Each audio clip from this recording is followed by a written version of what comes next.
welcome to How to Deal When the Shit Gets Real podcast. I'm Rieta. And I'm Connie. And today we are here with Vicky, and I totally forgot to ask your last name. Ruble, like Russian money. Vicky Ruble. So, Not Vicky, Russian at all, though. tell us a little bit about yourself and how you deal when shit gets real. Oh my God. Yeah, we do this. I don't even know where to start. Middle-aged white woman in suburban America. Took a lot to get here, though. I work in the aviation field as an aircraft engine analyst, which isn't like my full title, but for simplicity's sake, I essentially analyze private aircraft engines, private meaning like corporate, those fancy corporate jets, from everything from that to life flight helicopters that are flying around organs or transporting patients. So I have 2 degrees in aviation, spent 6 years at Southern Illinois University where I met Rieta. So we have some history. Just a little. I've been working in aviation since I graduated school. Been all over the country. Was born in the Chicagoland area, lived there until I was about 16. And then we can go into how I left Indiana for a while. Moved in with my grandparents, finished up high school, went to college, found a job in North Dakota, came back to Illinois, and I've been here ever since. And she loved North Dakota. It was an experience. I love places where strippers make more than professionals. Seriously?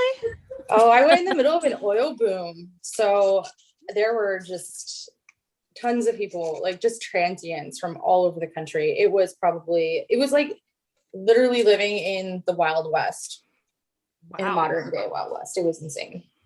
Interesting. A lot of good stories from up there. You can say that you experienced it though, right? I experienced it. The most beautiful sunsets I've ever seen in my life, that's for sure. Well, there you go. There's a positive to look at. At first I was like, is she being sarcastic? No, I don't think she is. Like at first that was the problem. No. Brain. It really was a good experience for the most part. It was 2.5 years of bitter cold and craziness, but I wouldn't have changed And it. prostitutes. Strippers. Oh, sorry. Strippers. You have to cut that out. You can't call them prostitutes or sex workers. Well, you can be like Archer. No, they're call girls. Fine. Call girls. Yeah, anyhow. Definitely learned a lot up there. I really don't know what else to say. I wouldn't change it, that's for sure. But it was in the middle of like the oil or like the 2008 housing crisis. I graduated with my bachelor's degree and then couldn't find a job, of course, like everybody, and ended up just staying in school to get my master's in public administration. After that, I got a job in airport operations and airport management. So I was like snow plowing, firefighting, grass mowing, security, you name it. I did it at the airport. And that was in North Dakota. So of course, nobody was hiring at the time. I remember my director of my aviation program was like, why the hell are you moving up there? Like, where else is there to go? Why not? But then a job came up in Illinois and it was a promotion. And I was able to be closer to my grandma who raised me. And I'm really glad I came back and took that job, even though that turned out to be quite the experience as well. And not long after I moved back, my grandmother passed away. So it was a good decision. What started your love of the aviation field? This story is, well, my whole life is basically one story after another. When I was going to school, I had like no idea what I wanted to do after high school. I knew that I'd likely go into a military path like the rest of my family, and that didn't pan out. But my uncle, when I was applying for schools, I wanted to go into community college, and he was like, no, don't do that. Go to a 4-year university. And it's like, well, what the hell am I going to major in? I don't know. And I just pretty much like knew that I wanted to do the Air Force thing. And I was just kind of like looking through the possibilities and majors and kind of was like, oh, duh, airplanes. I ended up applying. SIU was the only school I applied for and got into their aviation program, and the rest is history. So It didn't pan out going into the military. Totally fine. Ended up not being for me anyway. I'm very happy in the corporate world. I have it pretty good here. So I'm very spoiled with what I do. It's kind of funny. I originally applied to SIU for the aviation program and got accepted into the aviation program and then didn't do it. So we swapped. Right. It's a hard program. I started flying and it just didn't turn out like that was what I wanted to. I didn't want to be stuck in a cockpit for a living. Those things are tiny. Like I get motion sick. Not everybody not who enjoys aviation is a pilot. So I ended up going the airport management path. It was a little bit of having to know how to do everything, like a jack of all trades kind of job. So I really liked it. So got to be with a community of people. And now I'm not even in airport management, but I'm in aviation maintenance, totally different direction. You still, there's still planes involved. So, I mean, you're not totally off track. Definitely. I manage about like 4,000 engines, something around there. So yeah. Wow. That's a lot of engines. It's a lot, all over the globe. With your work in aviation, I'm assuming, you can tell me if I'm wrong. Am I wrong that you're one of like a few women in the field, or is no issues? So how is sexism in the aviation field is what I'm asking. When I first started, not that many years ago, but long enough to have experienced, a growth in gender throughout the community, there's not many. There's certainly not many of us in my graduating class. There was maybe me and one other female. The boys. And yeah, it really is hands down. And that's definitely reflected in a lot of the older population in the fields. But as years go on, more and more women are definitely entering, even throughout the whole STEM, science type community, technology. So especially now, like I went from airport management, where it is definitely a male dominated field. I was the only female airport manager in the state of Illinois. I was one of the youngest airport managers at the age of 26. It was complicated. And I guess it's a good point to tell you that I was fired. We're not going to beat around the bush. I was like a job in airport management. I'm not going to name where or any of that stuff. It's really unimportant at this point. At that time in my life, it's such a political job, and especially in a smaller community where it is so male dominant, that it became like this tug of war between personalities. And it felt like that all they wanted was a face. And I was like, I'm not just a pretty face. Like, I'm here to do a job. I'm here to grow this airport. I'm here to help, and I'm here to be a part of this community. And part of that, unfortunately, is having to be the person that says no sometimes, because that's what the FAA says, or that's what just has to get done. You're basically managing a little city within a community.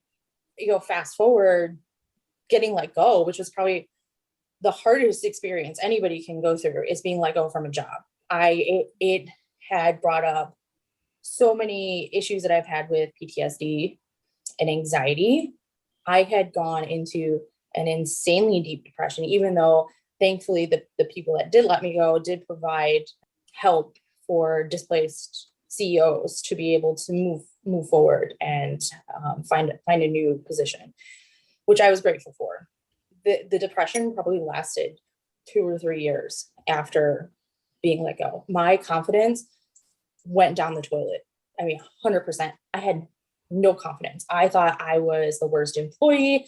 I thought I was the most miserable person. All I'd hear all the time was, "You're not bubbly, and you don't smile enough, and you're not girly enough." I'm like, oh God. Like, I grew up in a male dominated society, not just in work, but at home. Like, you weren't allowed to be a girl at home. I wasn't allowed to wear makeup. I wasn't even allowed to shave my legs until I was 16. God forbid I don't smile at the drop of a hat just to make somebody happy. It's the expectations compared to a male in the same role was just astounding. I to this day, I can't understand why. To me, it makes no sense. Now, I am so fortunate enough to find another job through a really good friend that I still work with. And even now, 5 years later, working for this company, he and I are now on the same team. So shout out to Tyler for just being one of the best friends I've ever had and helping me through that. But now I work in this, the most diverse, most welcoming community I have ever experienced. And I'm not sure if it has something to do with the environment being a global business downtown or versus, podunk country county outside of Chicago. But they are miles ahead of the game with diversity. I mean, we have people in our company that are female and senior vice presidents of the company. So that, it's really, I'm so grateful to be able to be a part of that now, and seeing how much of a change, even though slow, how much of a change that we've seen within the aviation community over these last several years, and a more welcoming environment for women. So, because we can do it too, believe it or not. No, that's awesome. And I've heard you talk about your boss many times, and she sounds awesome. So it's great that you have a even higher female person to look up to. No. Oh my God, she's going to be listening to this. So yeah. Well, hi. Hello.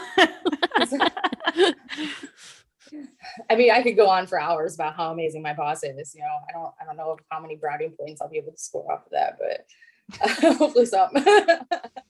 She's been in the aviation community for a long time now.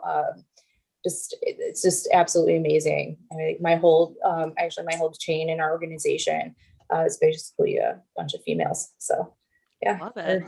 we're dominating over there. It's pretty great. Woman power for real. All right. I love it.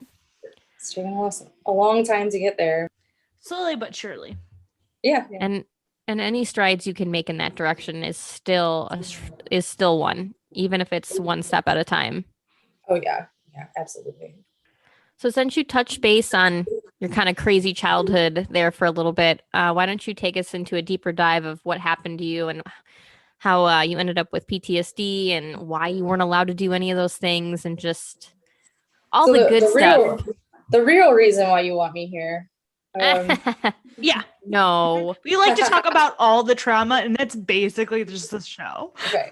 Well, welcome to my trauma. Right. Basically. Well, I forgot to give you the trigger warning of, this is traumatic. I'm also not a doctor.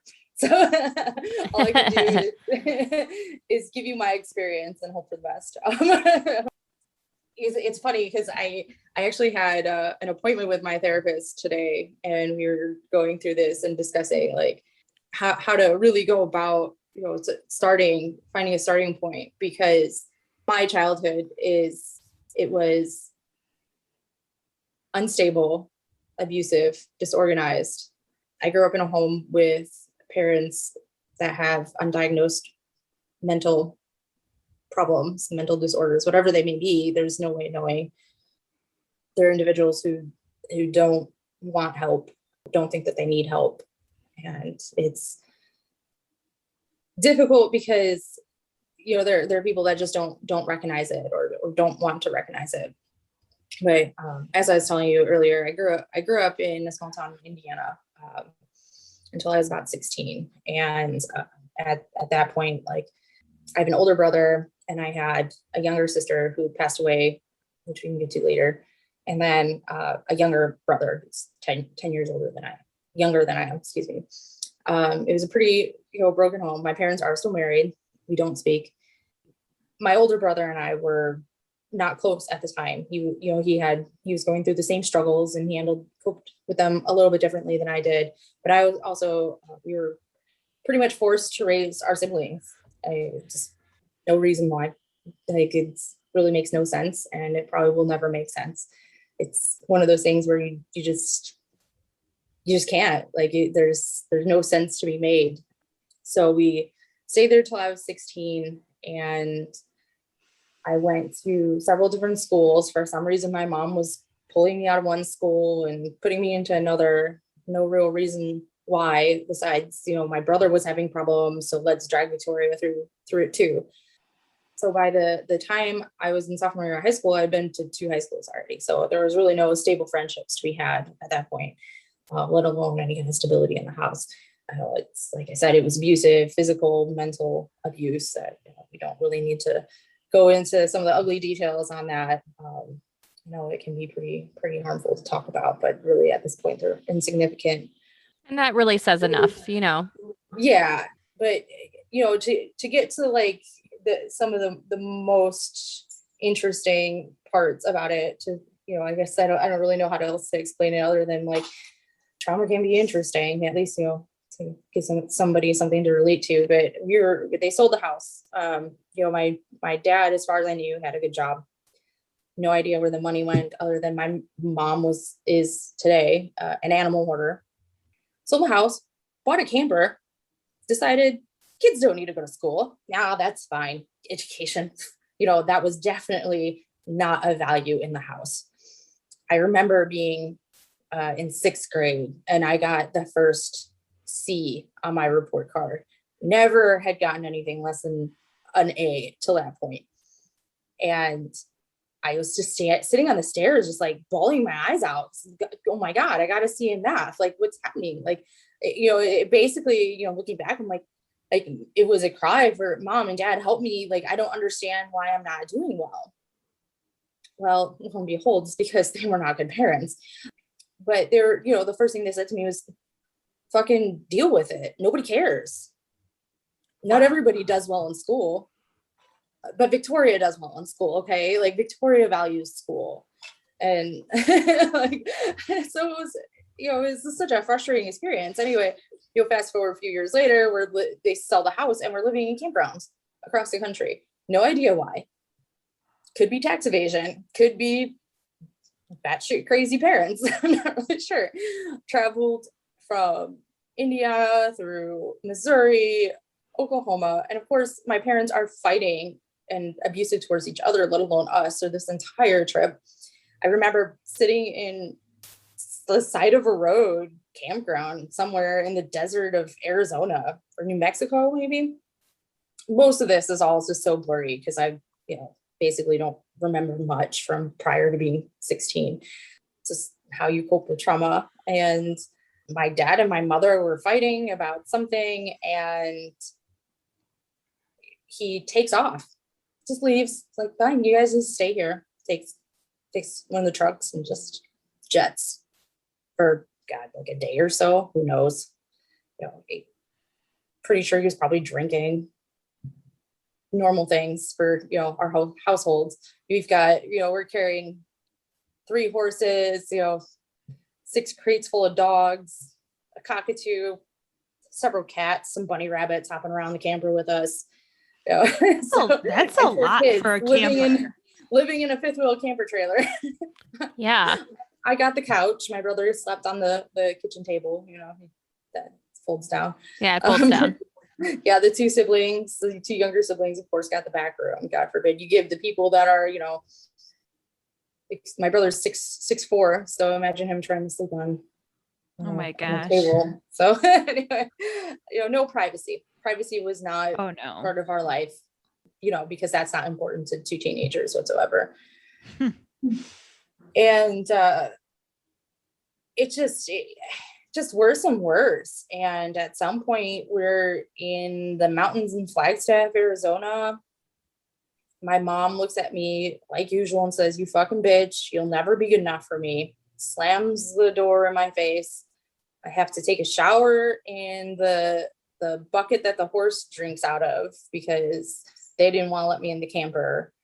I go hiking up some random mountain for, however long, and come back down, and I find an empty campsite and sitting on a picnic table, and my older brother looks at me, and he finds me and looks at me, he's like, Vic, like, the best thing for you to do is just leave.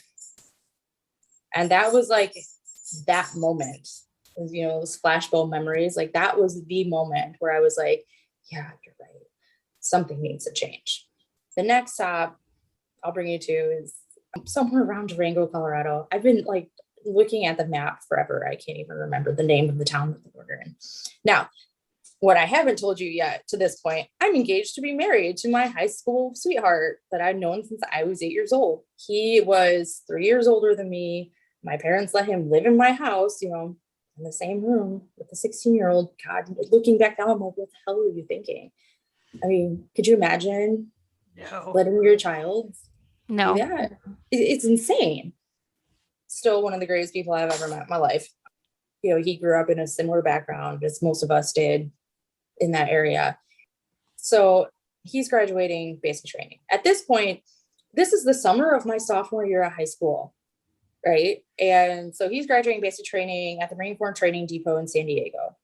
My mom goes with me on this bus trip, this 24-hour Greyhound bus trip from somewhere, God knows where, in Colorado to San Diego. As you know, after basic training, they get leave.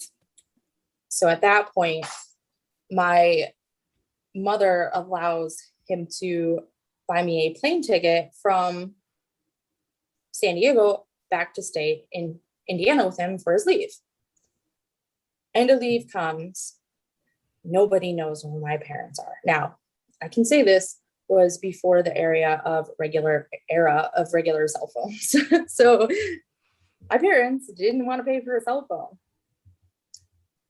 Last we heard, they were in Colorado. Nobody can find them. I am 2 or 3 weeks late for the school season to start, fall semester. My grandparents picked me up from Indiana. They're livid because why is this 16-year-old girl staying at some man's house with his parents? You know, they were not cool with the situation whatsoever. And it just got to the point where everything's so uncertain. So I go back there, I'm going to be miserable. They're abusive as fuck. This is obnoxious. And my grandma finally says, well, why don't you stay here?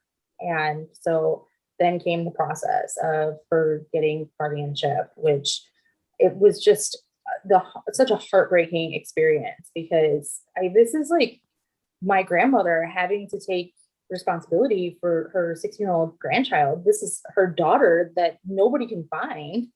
Turns out they were somewhere in Idaho because they faxed a letter to the lawyer or whoever saying Victoria's grandparents can have temporary guardianship of her, which means nothing to the court. But the judge was like, I don't know what else to do. I'm granting guardianship because this girl's got to get to school. She can't get to school without a guardianship papers. Yeah, and the parents are nowhere to be found. So what else is he going to do? Yeah, I mean, his hands are tied at that point. So my grandma takes guardianship of me. I do spend the next 2 years in a stable, loving environment. That poor woman had to deal with a very emotional, distraught, 16-year-old girl going through some pretty big issues. I mean, it tore up my family, and to this day, there's issues around it, and it's such a mess, and it's so heartbreaking. Well, I mean, 16 is already hard enough as it is without having to add all that into there. Right. What the hell do you expect out of a 16-year-old girl? She's going to be an emotional wreck. Your hormones are all over the damn place. Now you're throwing this into the mix. My family is not a group of people that are very emotionally open. So that didn't really help. So I guess we can fast forward to like school. We've already covered that part. But at that point was when I really realized that there was something wrong. I remember my sophomore year of school, I had already been through this period of time, not having friends. So I really didn't understand what was going on. I didn't understand the impact that it had on my body, on my mental capability. I was failing my first semester of school because of all of the pressure of an unstable home and not understanding what was happening. Being responsible for 2 children that you now left behind and you feel guilty about, but you have to do what's best for yourself. I mean, really, there was no other option, anyhow. So I'm sitting with this group of friends in the dining hall at school. And at some point, somehow I convinced my father to, at this point, we were still talking, I convinced my father to buy me a laptop for school, like $1,000, something like that. And he calls me and he just starts ringing me out, just calling me terrible names. I mean, they'd always call me fat and a bitch and snobby and snotty, just because, I had different viewpoints of the world compared to them. And he's sitting here just screaming at me, telling me to repay him for the computer, and that I'm just using him and I'm a fucking bitch for, getting a computer. I'm like, I looked around the table. I'm like, when I'm at dinner with my friends and this man is screaming on the phone with me, like I'm the most irresponsible human on the planet, even though like I'm putting myself through college. Like nobody else is paying for this. I am. And I'm like, none of my friends, their parents are not like this. Something's wrong. And you don't quite fully comprehend that you're in an abusive relationship until the moment you comprehend that you're in an abusive relationship. So I like quietly like walk out and everybody's like, what's happening? Sit down. I call my uncle who's, been there for me for a long time. And I was like, Uncle Joe, I just realized that I'm a victim of child abuse. I just remember just sitting outside and it just like hit me like a ton of bricks. It never occurred to me until that point. And he was like, yes, we've tried to get your mother out of a relationship with your father for a long time. And couldn't do it. Because suffice it to say, in a lot of situations, not every, it does take two. And in this case, there are definitely two very emotionally unstable people in a relationship. It's not just my father. It's not just my mother.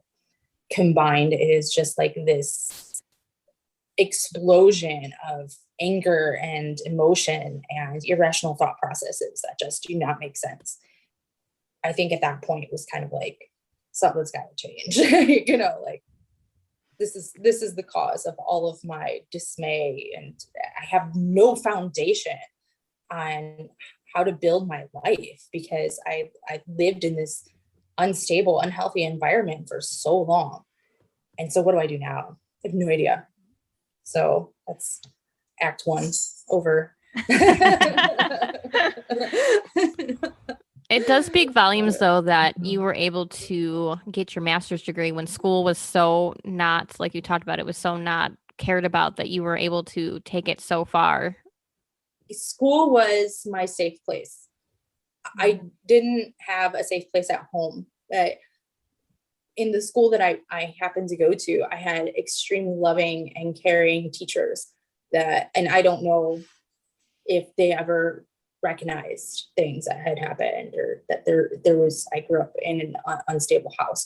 I think in that area, a lot of the teachers already understood that this culture here is not, it's full of people that are either poor or in abusive relationships, like, in any poor community would be. And it really impacts the livelihoods of the children. And so I was definitely fortunate enough to have a safe place within the school. Well, think about it at school, you don't have parents yelling at you. Like a teacher's never really going to yell at you. You might get like detention for doing something wrong, but like you're not getting like yelled at or physically hurt. No teacher is really doing that. I mean, we definitely had some characters in our school, and at that point there were definitely like moments where they would sternly talk to the children.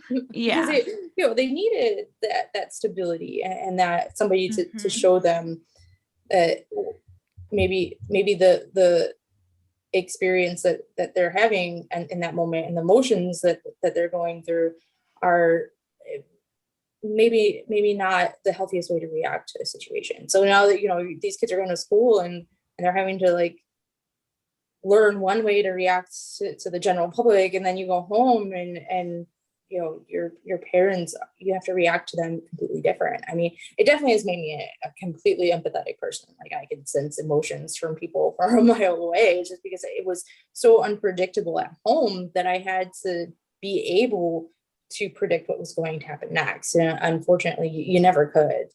I mean, Yeah. you- School you also could- gave you never. school also gave you that structure too, like you talked about. You didn't have structure and semblance at home, and school is very structured. So Yeah. So I was able to really like take that with me throughout my college experience and know, and what really kept me going was like, there's nobody gonna be taking care of me. I'm gonna have to be as independent as possible. You know, it's interesting because you see a lot of people touting their independence. It's not always what it's cracked up to be. It's kind of a lonely world up here. But goddamn if it isn't necessary from time to time.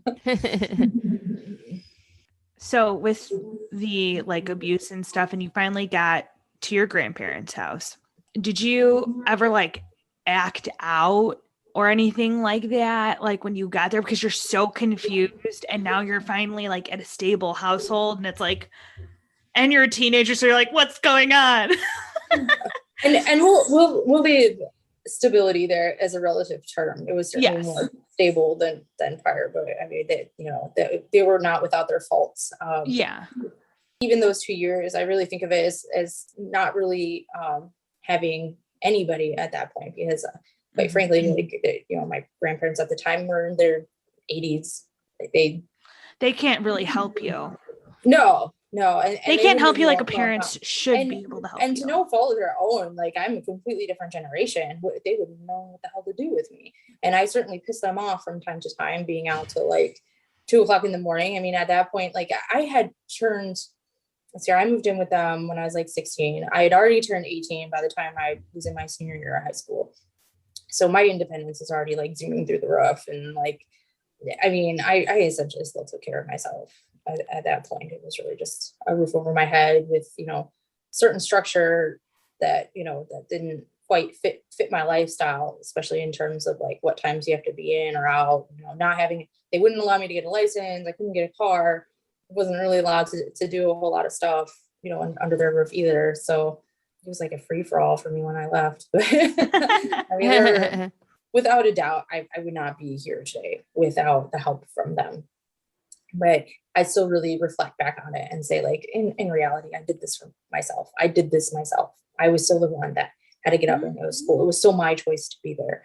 The one rule I had to live by was going to church every day, because for some reason they thought that they were going to get it through to me that I was going to believe in God, which still hasn't happened to this day. So something we can talk about if you like.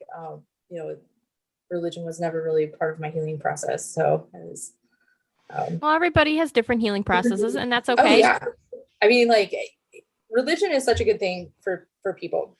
And in my case, especially, I lost my sister, in 2012 to a car accident, which was the result of this tremendous butterfly effect of hitting the fan. And we can get into that more in detail. I mean, as far as how religion impacts all of that, at that point, everybody's like, oh, she's in heaven, or, it's the God always has a plan, really, because I don't think anybody could have predicted this. Like, some things sometimes it just happens. Mm-hmm. There doesn't have to be a rhyme or reason for it. It just is. That's literally what our last guest just said, because she lost her son at 6. And she pretty much, Connie, right? She almost said something almost verbatim, like, shit just fucking happens and it sucks. Yes. I mean, 100% agree with that. There is even crazy is that she still believed in God, just that he's not saying, and this person shall die, or this person lives. She just believed really that there's good and bad. Like to take somebody's life, like, for no reason. She was 19, she was going into the Navy, and in 2 weeks she was visiting me in North Dakota. She had a plane ticket. It's senseless. And so, I've definitely found other ways to, find grounding. I do a lot of yoga. I'm not the most spiritual person, but I meditate quite a bit, which is a big part of my therapy background. And you've mentioned therapy twice now. And so obviously, if it's not religion, therapy is a big influence on you. So how has therapy helped you work through everything? Lost a family. I've lost parents because, I've never had parents. I've lost siblings. I basically lost 2 children. I was being a mother at 7 years old. So I'm, going back to sitting there at that bench, and I'm like, well, what do I do now? What are the next steps? I have no clue. Like I said, you need a foundation in order to build yourself upon. And it was missing. I was just laying doing snow angels in like a mound of dirt, having no fucking clue what left and right was, So, I mean, it was reflected in my schoolwork. It was reflected in my relationships with other people. And finally, like I went to our counseling center at the university and was like, I need help. Like, I don't know what to do. And that was kind of like my starting journey of being in therapy. I've been in on and off, since then. So what, 15 years or so. It really helped me build that foundation. And, I'm the one that had to figure that out myself. I mean, there's been so many, not on top of like them diagnosing with PTSD and anxiety, because I was having these massive anxiety attacks. I was having these nightmares I couldn't control. I had these emotional outbursts that came out of nowhere. Because I had no emotional regulation.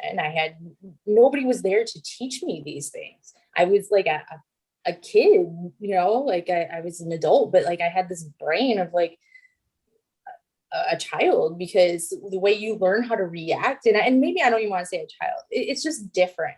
You have to build a different set of rules when you're as a child in order to deal with and cope with this abusive relationship.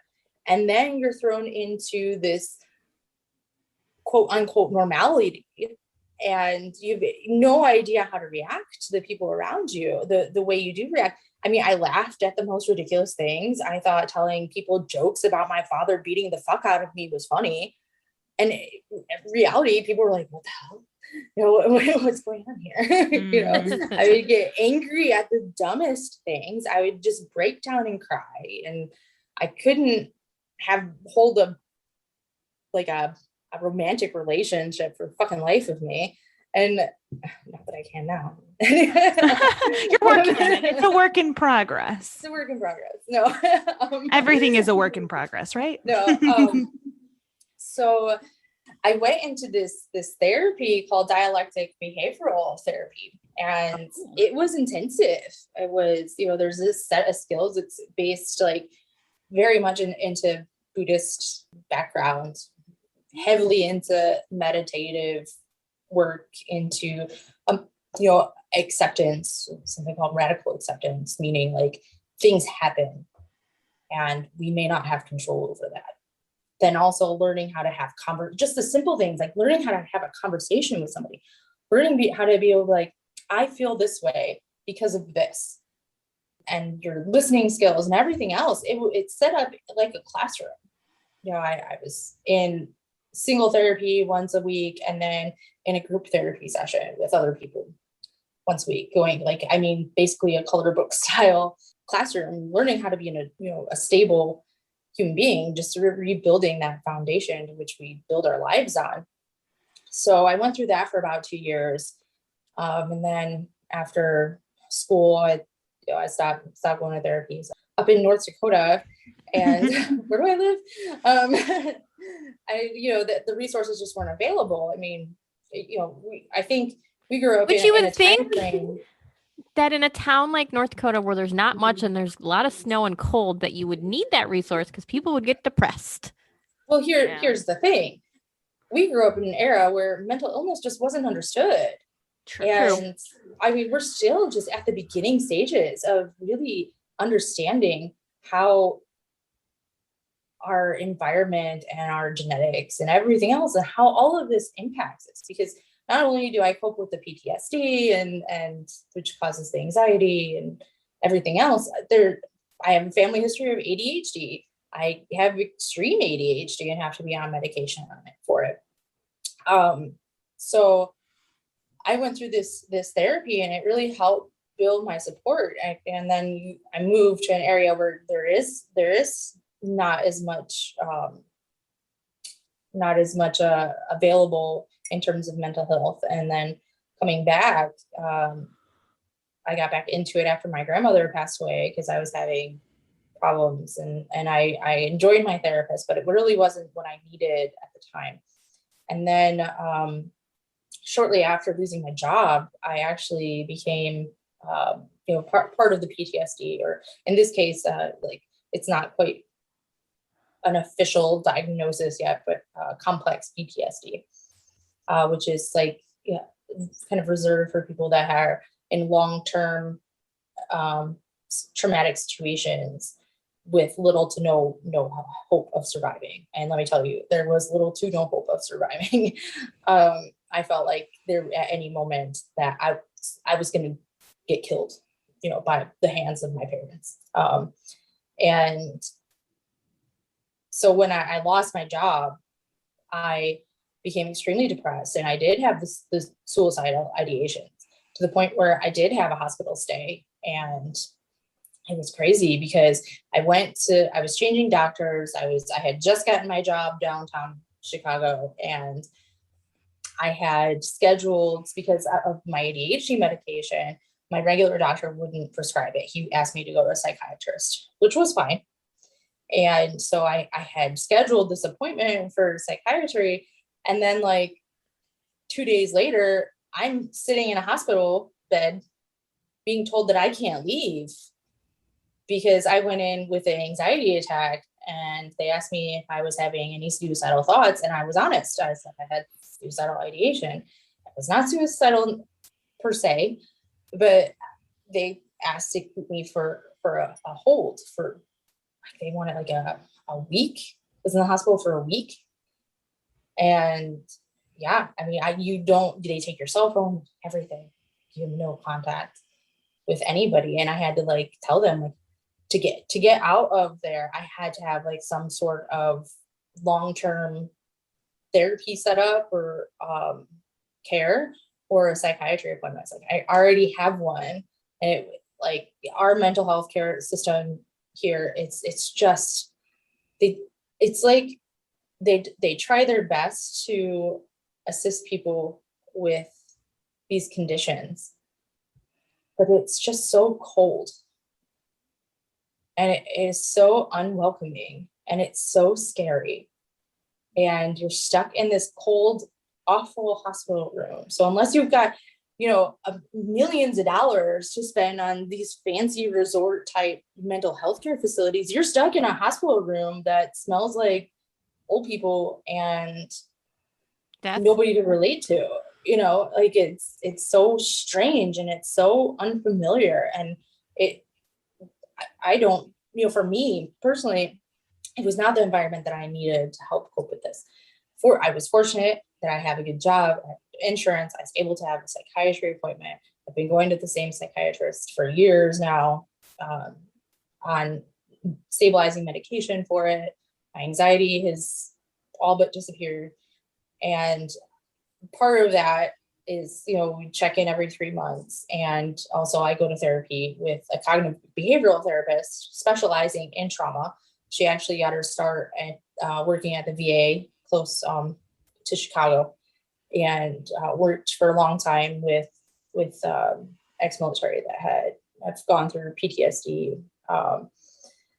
So yeah, I'm still going strong with the therapy, and like there's hope. Life can change. You could definitely hold down that professional job and keep moving forward with it, and really do things that can help build a foundation. And these traumatic events are still going to be there, but there's definitely light at the end of the tunnel. You just have to find the right people, which can be really hard to do, and really kind of stick with it, which is sometimes seems impossible. I mean, it's taken 15 years. I always told myself, like, I went through 16 years of abuse. I have at least 30 years to work to, Fix it. fix it. Absolutely. So how did meditation help you, and like what was your like meditation like routine? Okay, so that's where you like had always been a struggle for me because I do have ADHD. Like I'm jittery. Like I can't turn this brain off. This brain has no off switch. Yep. It is everywhere in a million places all at the same time. There's no focus. I mean, squirrel. I'm chasing them. So I for the longest time I would use guided meditation practice. Find a lot of those on YouTube or Spotify or wherever, tend to Hey, now they even have it on Netflix. do they? Yeah. They do. That's so weird. It is. That's cool. It's weird but cool. It's good. Yeah. I mean, it really shows how far we've come in terms of self-care and our mental well-being. But recently, within the last few weeks, I rediscovered yoga and have gone to several like meditation practices there that really involve like a creative type process, and also like introducing like movement with your meditation. So I'm able to like really bring like the problems that I have with focus and fidgety and all of that in with like being able to calm my brain through meditative work. So Yeah, there's actually a really great app called CBTI Coach, and it has a section that is what do they call that? Oh my gosh, no, I'm not gonna be able to think of it. It's like a guided meditation, but it's like visual, and it tells you like, pretend you are here and do this, and like that's really helpful because I get monkey brain too. That's what I call it, is monkey brain. brain. It really helps the monkey brain because then it forces you to focus on what it's telling you to focus, and then you're like meditating without knowing you're meditating, kind of. Yeah. Interesting. Yeah. I mean, CBT is just like an amazing, I don't want to say invention, but like just an amazing practice that I think everybody can benefit from. And a huge part of that is your self-care routine. A lot of that is meditation. When did you start the meditation? Oh, probably college. Yeah. Yeah. It's been a while. Yeah, it's been a long while. And I don't care what they say about practice makes perfect. I can still only meditate for like 5 minutes at a time. Hey, you just 5 do it in minutes. short bursts. Yeah. Yeah, anything will help. I mean, like I said, the yoga has really helped being in that kind of environment. Hey, they have goat yoga in Lamont. Oh my God. Yeah, Go they check do. it out. Yeah. Can we go, Connie? Yeah. Like, I hate to trade you with Rietta, but like, we're closer, so I totally go. It's all good. You guys, and it's bring your own wine too. Oh, so it's I'm BYOB and you get goat yoga. my only request is that I get a picture of both of you with goats on your back. Oh, absolutely. And wine in can I do yoga, hold a goat, and wine? That's yoga all in of itself, if you can do all that at once. Oh, it's called guided imagery. That's what it's called. Guided imagery is what's on CBT Coach. There you go. See, look we just had to keep talking about it and it came to me eventually. Anytime. I just had to bring up the goat yoga because I know it's close to both of us, but it's seriously though, life-changing. My body, I'm a flexible little monster now. I can't believe it. I know, I've been trying to do more. I think I'm gonna do my animal flow, which animal flow is like the newer, hipper version of yoga, I guess. It just interests me more. So I think I'm gonna go that route. And because you're an animal. You know it. Rawr. This is what it is the whole time. For those of you who can't see, they're scratching at the screen like a bunch of a bunch of animals, because that's what we are. All right, I'm gonna throw you 2 final questions, and you can answer them in whatever order you desire. How many military men I have actually helped through their own PTSD. So, how do you deal or balance, or whatever proper word you want to use, your mental issues and still hold a professional job and be able to show up every day?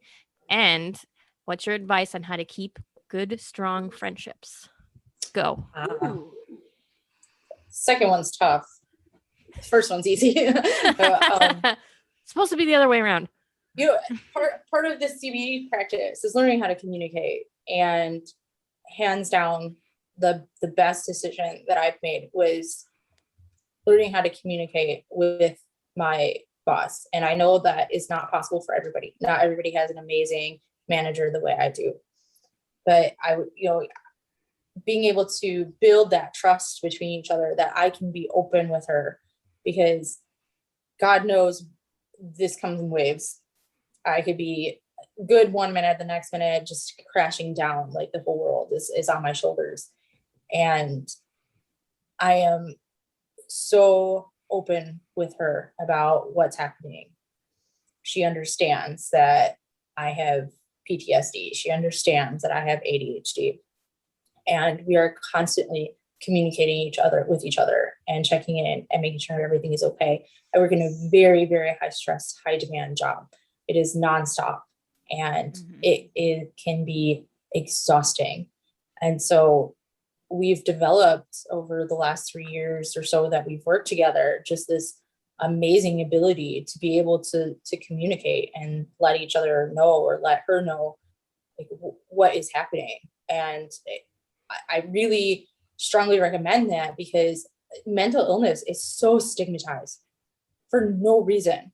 There should be no reason for me not to be able, or anybody else, to say, yes, I have PTSD. Yes, grown up in a traumatic environment. Just as easy as should be that somebody to say, yes, I have a heart condition, and so I can't lift 50 pounds. My brain can't always lift that 50 pounds. And I have to be able to communicate that with her. And she is just absolutely so amazing and so forgiving. And I couldn't ask for a better environment for it. I know not everybody has that, but I really think that it's important to be able to try to get to that part where you're able to communicate. You don't have to explain what happened or why it's happening. Just that, yes, today is not a good day, and we have to be able to cope with that. I love it. As it. far as, what was your second question? Something about being friends. How to keep good, strong friendships. I always have struggled with it, but I would say acceptance that we all struggle, communicating when we fuck up, and being understanding. Everybody's going to have a bad day. Don't feel ashamed. It's not going to, because of me, that Rietta's having a bad day, but also, like, leave that door open if they need anything, and also knowing when to shut it when it's too much, and to set boundaries, because Rieta can't handle my shit every day, and I can't handle her shit every day. No, there's definitely been points where we both have been like, I love you, but I can't today. Get off my Call me tomorrow, but I can't today. Now, this is how to deal when shit gets real. Come and listen to our episodes every Friday, and check us out on all the social medias. Vicky, thank you for joining us. We'll go do some yoga soon. Yes, please. And that's all, folks.